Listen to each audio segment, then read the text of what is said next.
corn, soybeans, wheat, other crops. We needed a lot of cheap calories in this country to feed a growing population. Well, now we're in a situation where we've got an obesity epidemic. We need to shift the policies in our food system to take care of the current context that we find ourselves in. The subsidies do allow some of these foods to be cheap.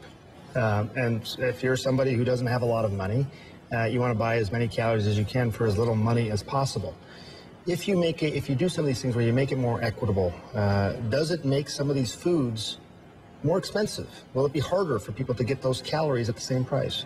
Well, you know, we've got, what I think about is what it's going to take to help create affordability for those foods that we know are healthier to eat. We know most of us need to be eating more fruits and vegetables, especially our low-income families. So, you know, we've got this program happening in Michigan, and we're talking about a solution called Double Up Food Bucks, where we are incentivizing folks to bring their food assistance dollars to farmers markets and buy fresh fruits and vegetables. And we know it's working. And it's not preventing them from getting the energy-dense and caloric foods they need. If people are watching right now and they say, look, I'm not necessarily someone who lives in a food desert, but I am someone who has a hard time getting healthy foods into myself or my kids. It's just not easy, and it's more expensive than I would like. What would you tell them right now, leaving aside a larger societal message for the individual? What can they do? I would tell them right now there's nothing more important than your health. Nothing. And there's nothing more important to creating greater health than eating the right foods.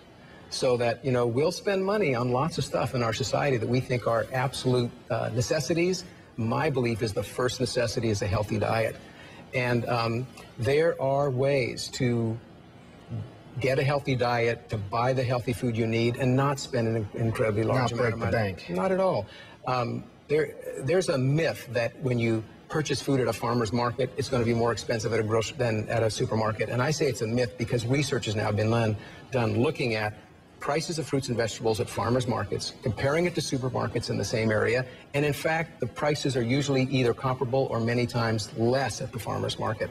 So, you know, my belief is that don't believe the myths.